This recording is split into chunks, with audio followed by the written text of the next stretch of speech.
I will keep this video brief and actionable. So, today I wanted to talk to you about stress and more specifically about managing stress. Because believe it or not, we do need some amount of stress in order to think clearly, prioritize better, and to just get us moving. Basically, stress can work as a fuel or a propeller for us. So you know that it's not all bad. And this type of stress is known as eustress, the kind that's actually good for us. So, my goal is to help you manage stress and not to completely eliminate it. Because let's face it, there is no such thing as complete elimination of stress from our lives. As long as we are alive, existing around people, functioning in a society, and participating in day to day activities. So, you best believe that time and again we will be faced with something called acute stress. And so, a better way to go about it would be to learn how to manage our stress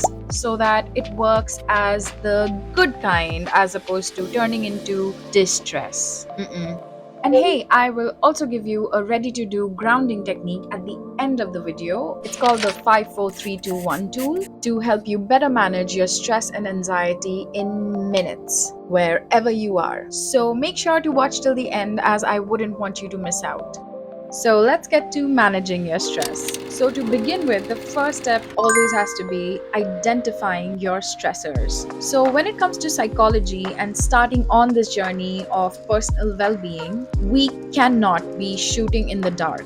We need evidence. And constantly saying, I don't know, is not a very helpful one. So, I want to help you remember, I want you to believe that you do know.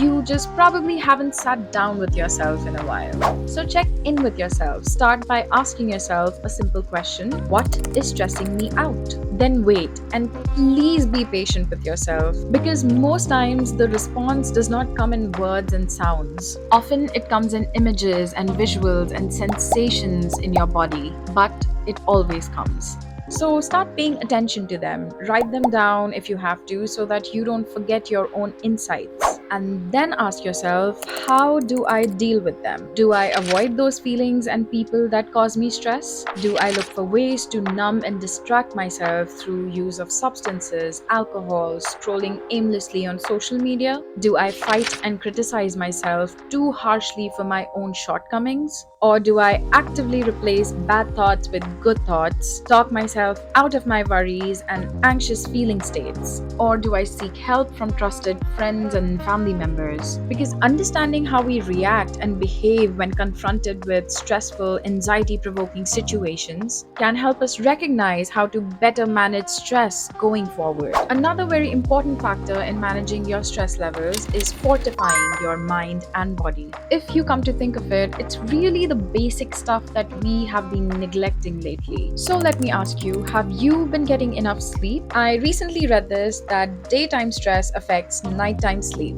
and losing sleep affects our mood and our ability to think clearly when we are awake, causing us, you guessed it, stress. What a vicious cycle. So install a consistent nighttime routine and go to bed at a fixed time and make sure that you get your 6 to 8 hours of good quality shut eye. Low intensity activities like walking, jogging, swimming, yoga, etc. are always a good idea, but you will only see the benefits if you make these a regular part of your life. It could be as little as working out for 30 minutes every day to get the happy chemicals flowing, along with burning off excess energy.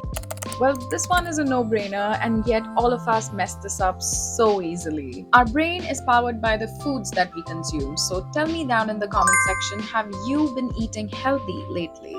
According to Healthline, practicing gratitude increases feelings of positivity and it adds to a sense of well being when done regularly. A 2003 study linked gratitude to improved mood and higher subjective well being of the participants. So, the way you can start doing this is by keeping a gratitude journal, and every day before going to bed or upon waking up, you can jot down a list of 5 to 10 things that you are grateful for in your life. These could be people, objects, pets, things things that you get to do, etc., etc. And as promised, let me tell you about the grounding technique that I mentioned at the beginning of the video. It's called the 5 4 3 2 1 technique, and it's a very simple yet very powerful sensory awareness activity. You can literally practice this anywhere. The goal is to engage all of our five senses and bring our attention back to the present environment. As often, the source of our anxiety and stress is either stemming from a past event or a projection of our imagination into the future. And we know this very well that action can only be taken in the present moment. So we need to be fully here to do that. So the technique is fairly simple. If you are in a stressful situation, look for 5 things that you can see in your environment. So I can currently see my laptop, my phone, my ring light, my mouse, some books I have in front of me. Then look for 4 things that you can hear. So I can hear the sound of my own voice, I can hear the sound of the fan, I can hear the sound of the AC, I can hear someone talking outside. That's 4. Then look for 3 things that you can touch. So I can touch my skin, I can touch my hair, and I can touch my laptop. Next, you guessed it, you need 2 things that you can smell. So I can smell the back of my hand and I can smell my perfume. Nice. Then you need 1 thing that you can taste. Okay, this might be weird. If you don't have anything, you can always taste your own skin. So it's simple, right? So what this will do is that it will help you orient yourself back into your current environment, that this is your reality, and whatever you can control about the future is right in front of you.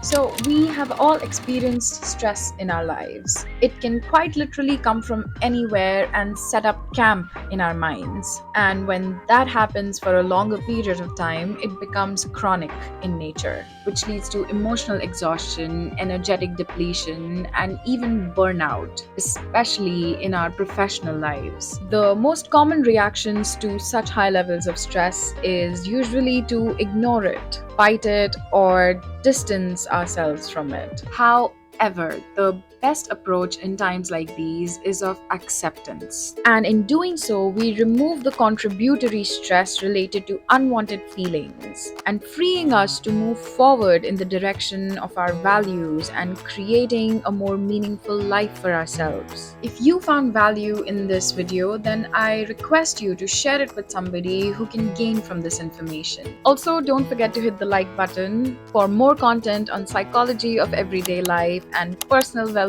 related stuff. Smash that big red subscribe button, and I will see you in the next one.